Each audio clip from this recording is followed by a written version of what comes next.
5 अक्टूबर 2024 बाबा का साकार मुरली।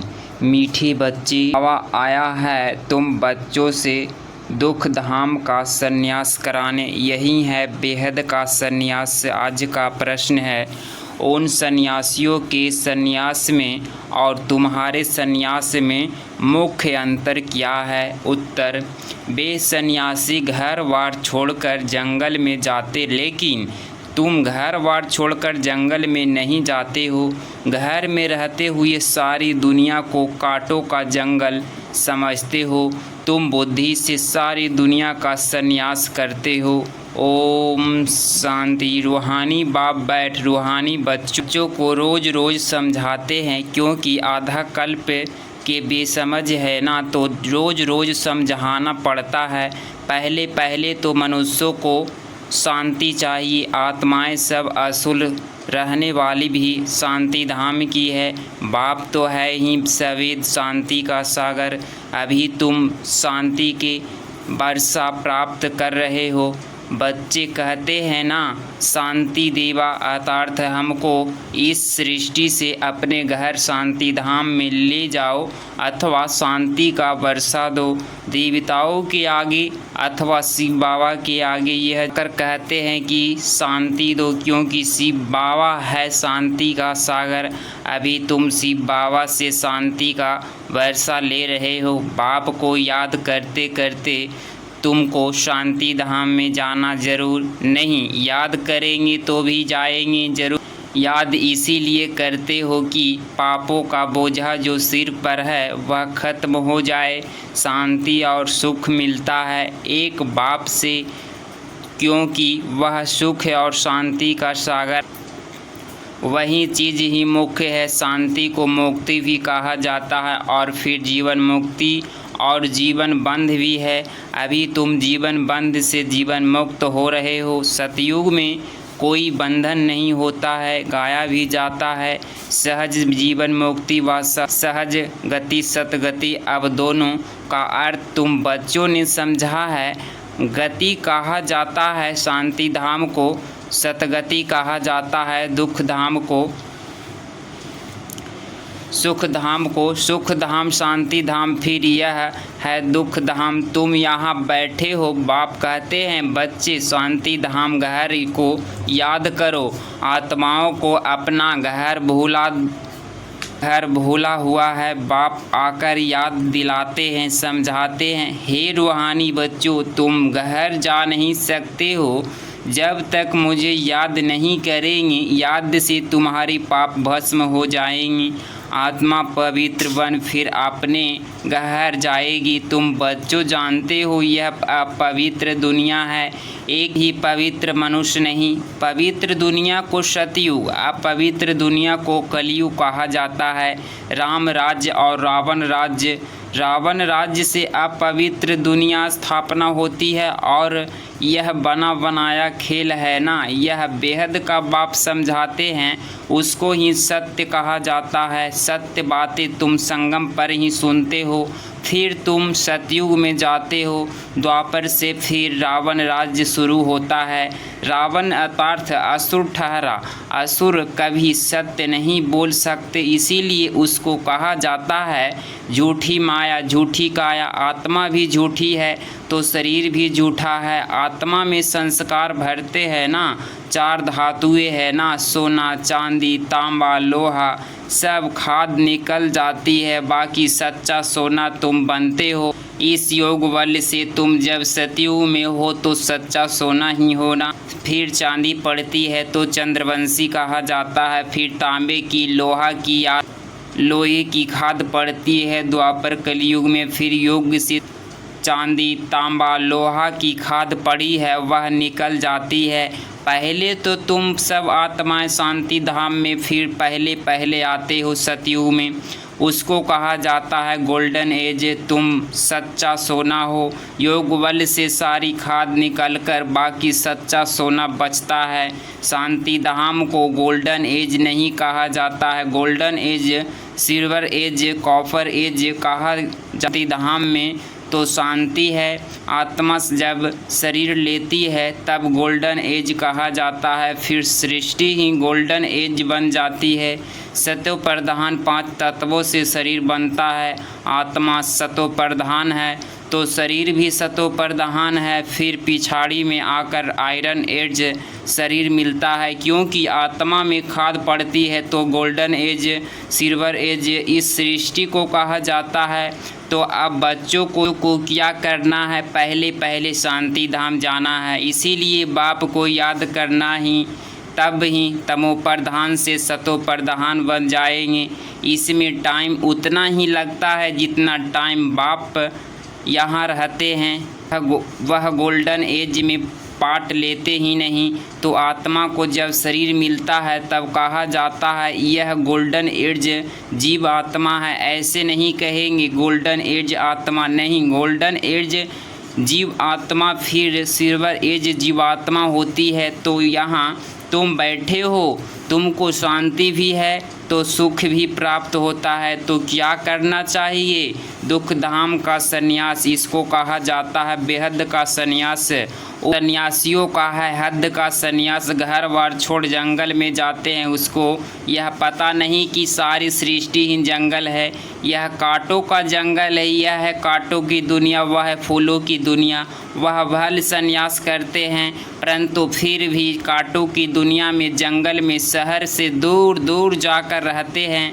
उन्हें निवृत्ति मार्ग, तुम्हारा है प्रवृत्ति मार्ग। तो तुम पवित्र जोड़ी थे, अभी अपवित्र बने हो। उनको गृहस्थ आश्रम भी कहते हैं। सन्यासी तो आते ही बाद में हैं, इस्लामी बौद्धि भी बाद में आते हैं, क्रिश्चन से कुछ पहले आते हो। यह झाड़ भी याद करना है, चक्र भी याद करना है। बाप कल्प कल्प आकर कल्प वृक्ष की नॉलेज देते हैं, क्योंकि खुद बीज रूप है, सत्य है, चैतन्य है। इसीलिए आकर कल्प वृक्ष का सारा एज समझाते हैं। तुम आत्मा हो परंतु तुमको ज्ञान सागर, सुख का सागर, शांति का सागर नहीं कहा जाता। यह महिमा एक ही बाप की है जो तुमको ऐसा बनाते हैं। बाप की यह महिमा स्वेद के लिए है। स्वेद वह पवित्र है और निराकार है, सिर्फ थोड़े समय के लिए आते हैं पावन बनाने। सर्वव्यापी की तो बात ही नहीं। तुम जानते हो बाप स्वेद वहाँ ही रहते हैं, भक्ति मार्ग में स्वेद उनको याद करते हैं। सतयुग में तो याद करने की दरकार नहीं रहती है। रावण राज्य में तुम्हारा चिल्लाना शुरू होता है, वहीं आकर सुख शांति देते हैं तो फिर ज़रूर अशांति में उनकी याद आती है। बाप समझाते हैं हर 5000 वर्ष के बाद मैं आता हूँ। आधा कल्प है सुख, आधा कल्प है दुख, आधा कल्प के बाद ही रावण राज्य शुरू होता है। इनमें पहला नमूल है देह अभिमान, उसके बाद ही फिर और विकार आते हैं। अब बाप समझाते हैं अपने को आत्मा समझो, देही अभिमानी बनो, आत्मा पहचान चाहिए। मनुष्य तो सिर्फ कहते हैं आत्मा भ्रकुटी के बीच चमकती है। अभी तुम समझते हो वह है अकाल मूर्त। उस अकाल मूर्त आत्मा का तख्त यह शरीर है। आत्मा बैठती ही भ्रकुटी में है, अकाल मूर्त का यह तख्त है। सब चैतन्य अकाल तख्त है। वह अकाल तख्त नहीं जो अमृतसर में लकड़ी का बना दिया है। बाप ने समझाया है जो भी मनुष्य मात्र हैं सबका अपना अपना अकाल तख्त है। आत्मा आकर यहाँ विराजमान होती है। सतयुग हो या कलयुग हो, आत्मा का तख्त है यह मनुष्य शरीर। तो कितने अकाल तख्त है, जो भी मनुष्य मात्र हैं अकाल आत्माओं के तख्त है। आत्मा एक तख्त छोड़ झट दूसरा लेती है। पहले छोटा तख्त होता है फिर बड़ा होता है। यह शरीर रूपी तख्त छोटा बड़ा होता है। वह लकड़ी का तख्त जिसको सिख लोग अकाल तख्त कहते हैं वही तो छोटा बड़ा नहीं होता। यह किसको भी पता नहीं कि यह सब मनुष्य मात्र का अकाल तख्त यह भ्रकुटी है। आत्मा अकाल है, विनाश नहीं होती। आत्मा को तख्त भिन्न भिन्न मिलते हैं। सतयुग में तुमको बड़ा फर्स्ट क्लास तख्त मिलता है, उसको कहेंगे गोल्डन एज तख्त। फिर उस आत्मा को सिल्वर, कॉपर, आयरन एड्स तख्त मिलता है। फिर गोल्डन एज तक चाहिए, जरूर पवित्र बनना पड़े। इसीलिए बाप कहते हैं मामी कम याद करो तो तुम्हारी खाद निकल जाएगी, फिर तुमको ऐसा देवी तख्त मिलेगा। अभी ब्राह्मण कुल का तख्त है, पुरुषोत्तम संगम युग का तख्त है, फिर मुझ आत्मा को यह देवताई तख्त मिलेगा।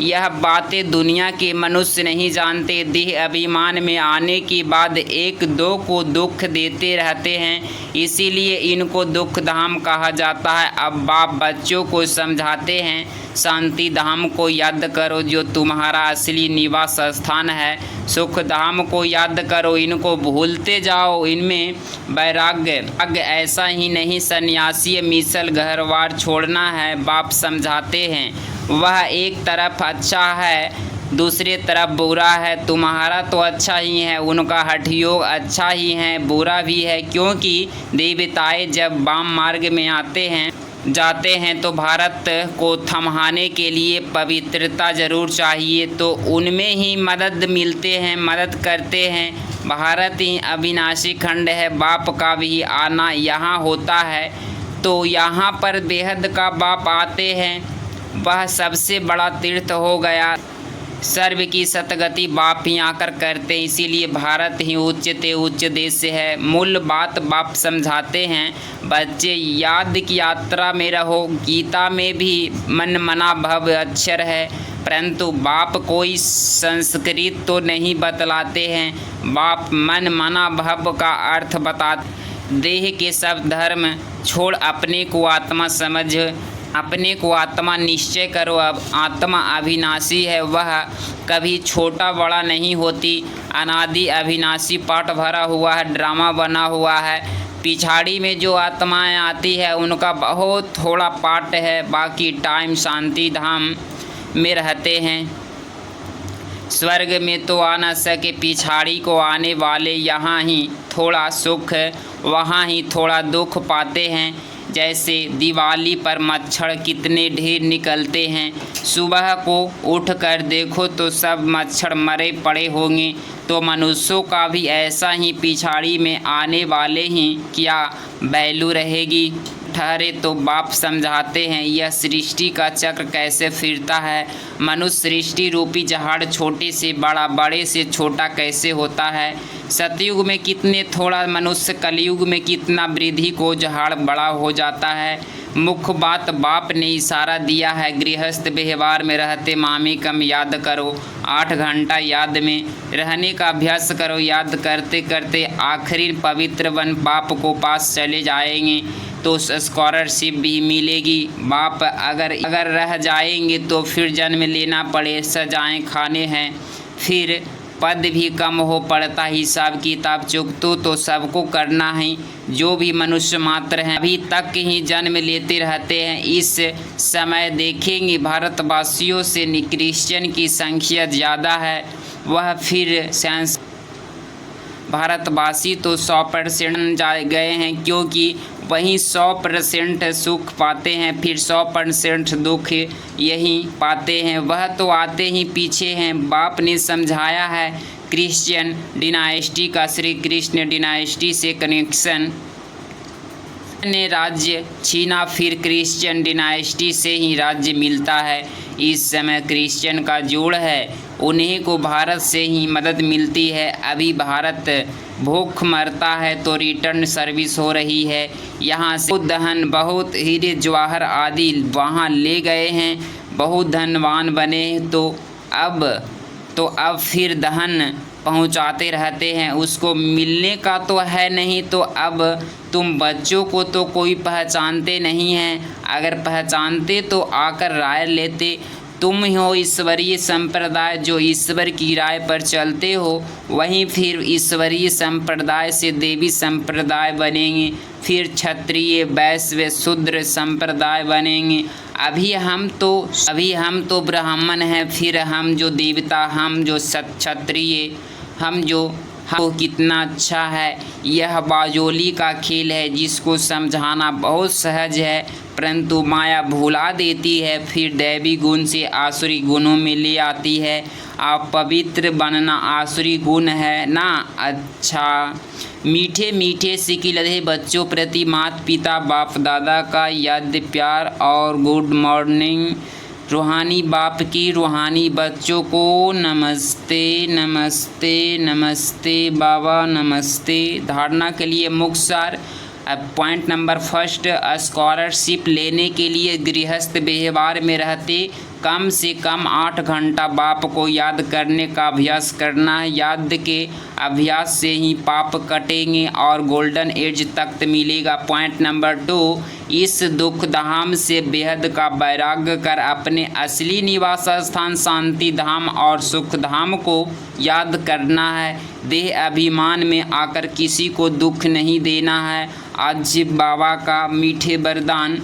कर्मों के हिसाब किताब को समझकर अपनी अचल स्थिति बनाने वाले सहज योगी भव। स्पष्टीकरण। चलते चलते अगर कोई कर्मों का हिसाब किताब सामने आता है तो उसमें मन को हिलाओ नहीं, स्थिति को नीचे ऊपर नहीं करो, तो परख कर उसे दूर से ही तम तो अभी युगो नहीं बनो। सर्वशक्तिवान बाप साथ है तो माया हिला नहीं सकती। सिर्फ निश्चय के फाउंडेशन को प्रैक्टिस में लाओ और समय पर चूज करो तो सहयोगी बन जाएंगे। अब नियंत्रण योगी बनो। युद्ध करने वाले योद्धो नहीं। आज का स्लोगन है, डबल लाइट रहना है तो अपनी सर्व जिम्मेवारियों का बोझ बाप हवाले कर दो। डबल लाइट रहना है तो अपनी सर्व जिम्मेवारियों को बोझ बाप हवाले कर दो। अगर इस चैनल पे आप डेली मुरली सुनते हैं तो चैनल को सब्सक्राइब करें। ओम शांति।